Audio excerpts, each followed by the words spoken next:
Hi guys, it's me, your host Gambit896, and I'm back with another video for you guys. This is going to be a kind of a quite late request video by one of my subscribers, Deviltoysuk2, or Leo, a good buddy of mine, asked me to do a video pertaining to some 10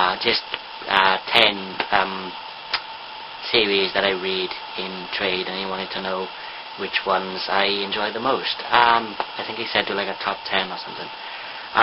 It was originally going to be 10, but it's now turned into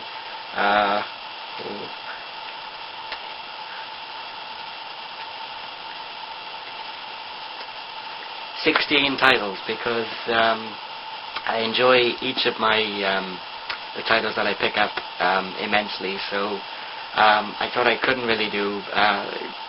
I don't know, I thought if I did a top 10, I'd kind of believe in some of the best out, so I thought, nah, what the hell, you know, I'll do every one of them.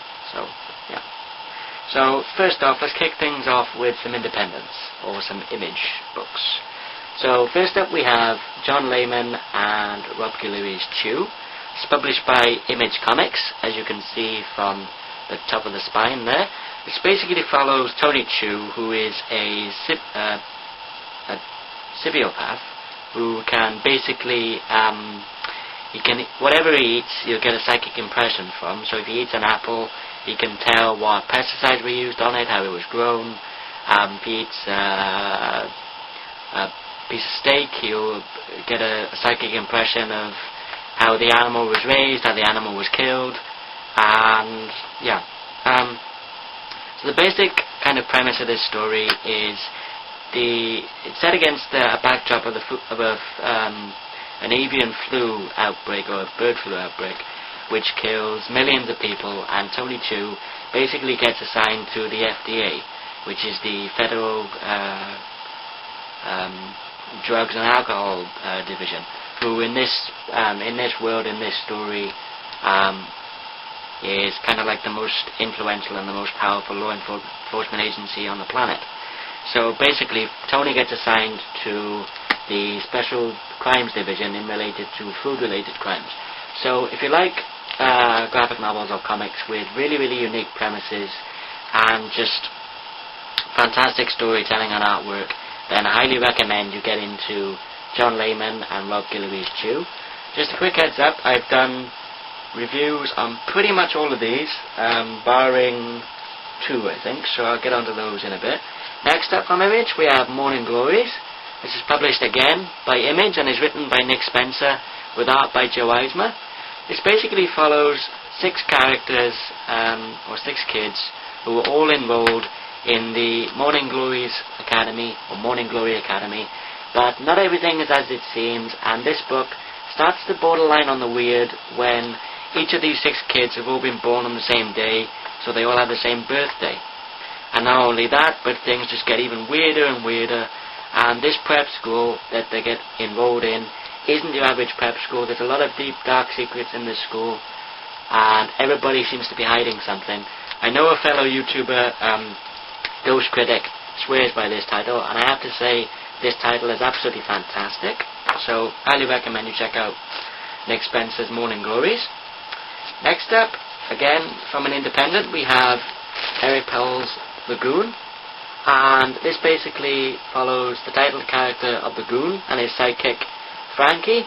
This is a kind of a mobster noirish tale with kind of all elements of the supernatural. So we have zombies, vampires, werewolves, gremlins, we have an evil Father Christmas, we have Spanish-speaking demons, just pan-dimension, alternate universes. Yeah, this is just a really great, fantastic series by Eric Powell. It's published by Dark Horse Comics. Next up, we have a series from IDW, and it's written by Joe Hill with art by Gabriel Rodriguez, and that is Lock and Key. This is the first volume, Welcome to Lovecraft. I'm embarrassed to say I haven't actually read this yet, even though I do have the first 2 volumes. But for those of you who like a really fantastic supernatural horror story, if you're into that sort of thing, and Joe Hill is actually the son of well-known horror author Stephen King, So if that entices you to go and pick up this book and check it out, highly recommend you do so. So that's Joe Hill and Gabriel Rodriguez, Lock and Key. Sorry, this is published by, obviously, let me just take this out of the trolley pocket. As you can see from the spine there, it's published by IDW. So again, that's another of my independent titles that I pick up. Obviously, these are all going to be trades, because I tend to pick my graphic novels or series up in trades anyhow. Next up, we have some Marvel, and that first book is J. Michael Straczynski and Olivier Coipel's run on Thor. This is a short and sweet reboot of the Thor character. I thought this was absolutely fantastic. If you like JMS as an author, if you like the Thor character, if you like Olivier Coipel's artwork, highly recommend you check out their reboot of the Thor character. Next up, we have some Garth Ennis, and that is The Punisher, Welcome Back Frank. This is published under the Marvel Knights banner. And also, I will do a part 2 to this, because I will be doing some series that unfortunately I don't own any of the volumes of, basically for money reasons, but I will do a second part to this kind of 2-part recommendations. So this first bit is going to be graphic novels from my graphic novel collection, or series from my graphic novel collection, and I will do a part 2 with stuff that I borrowed from the library, simply because, like I said, I'm a uni student, I haven't got a lot of money floating about, so I need to kind of rein it in and finish off certain titles that I collect first, and then, you know, just finish off titles and then pick up some new stuff later on down the line. Next up, we have a DC book, and that is Green Lantern by Jeff Johns. I've done a review of each of the volumes in this entire series, up until the final volume that I have, which is Agent Orange, which is the final prelude to the Blackest Night series. Next up, we have the only title from the New 52 that I've checked out, but if you check out my first ever vlog video, I do go into detail about the other series on the New 52 I'm interested in checking out, and this is Jeff Lemire and Travel Foreman's run on Animal Man. This is my first exposure to Animal Man, and the first exposure, obviously, to the New 52 titles. This is absolutely fantastic. Again, I've done a review on this as well, so if you want to check out that review, by all means go to my channel.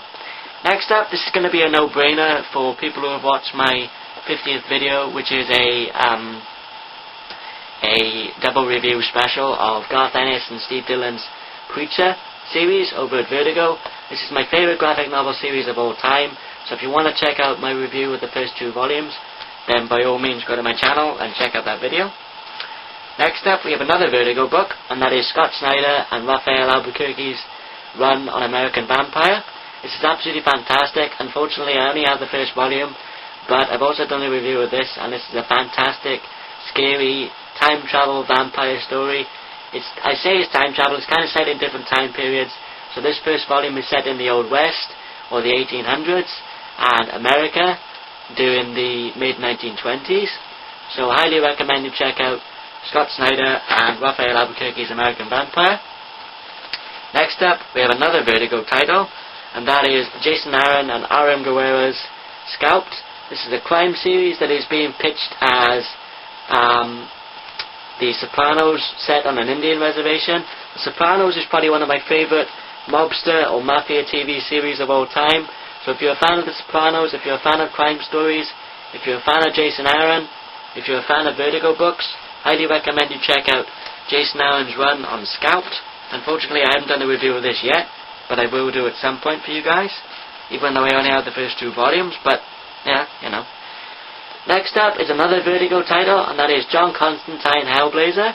I've done a review of this first volume with Jamie Delano's run, which is Original Sins, and I've also done a review of the first volume with Garth Ennis' run, Dangerous Habits. I've said in my Jamie Delano Original Sins review, this is a perfect time to get into Hellblazer, because they're reprinting the entirety of Jamie Delano's run, and as I said in that video, I hope they keep reprinting until the end of Garth Ennis' run at least, because I have 3 of those volumes, so I'm missing 2 volumes of Garth Ennis, and I will be picking up the rest of Jamie Delano's run as well. Next up, we have another Vertigo book, and that is Warren Ellis and Derek Robinson's Transmetropolitan. This is a fantastic cyberpunk Vertigo series like I said, written by Warren Ellis and illustrated by Derek Robinson. So if you're a fan of cyberpunk, if you're a fan of Warren Ellis, if you're a fan of Vertigo, definitely recommend you check out Warren Ellis and Derek Robinson's Transmetropolitan. The final 3 books I have are, again, 3 Marvel books. We have Joss Whedon and John Cassaday's run on Astonishing X-Men. Absolutely fantastic. I'm a big fan of Joss Whedon. I love his Buffy the Vampire Slayer TV series, his Angel TV series. I thought the Avengers movie that came out this year during the summer blockbuster period was absolutely fantastic. And this series by Joss Whedon and John Cassaday of the X-Men is again absolutely fantastic. So if you're a fan of Joss Whedon, if you're a fan of the X-Men, if you're a fan of John Cassaday's artwork, if you're a fan of Marvel, highly recommend you check out Joss Whedon and John Cassaday's run on Astonishing X-Men. Again, we have another X-Men book, and this is Jason Aaron and Chris Pacello's run on Wolverine and the X-Men. I've done an update video for this, and I will be doing a review of this volume for another of my subscribers, whose name I cannot pronounce, but I'll put it in the description. So I'll do a review of this volume for you. A lady or gentleman who's asked me, sorry I can't pronounce your YouTube name, but I will do a review of this ASAP for you. And finally, but last but not least, we have Rick Remender and Ramon Peña's run on Uncanny X-Force. I've read this before, but I'll do a reread of it and I'll do a review of this for you guys. This series is again an absolutely fantastic X-Men series by Rick Remender and Jerome Peña. So I will do a review of this volume as well for you guys.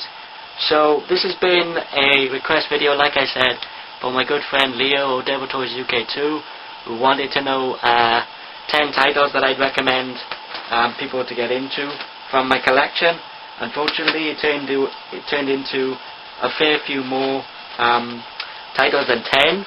So Leo, I do apologize for that, but I'm sure if you watch this video all the way through, you'll come up with some really great titles that I recommend for you guys. So overall, I definitely recommend all these titles that I've outlined in this video. As always, if you like this video, give it a thumbs up. If you didn't like it, give it a thumbs down. But try to give me a reason why, if you didn't like the video. If you've read any of these titles and you want to give me your own thoughts and opinions, put a comment below in the comment section. And as always, if you want to see more from me, hit that subscribe button at the top of the screen, and I'll see you guys next time.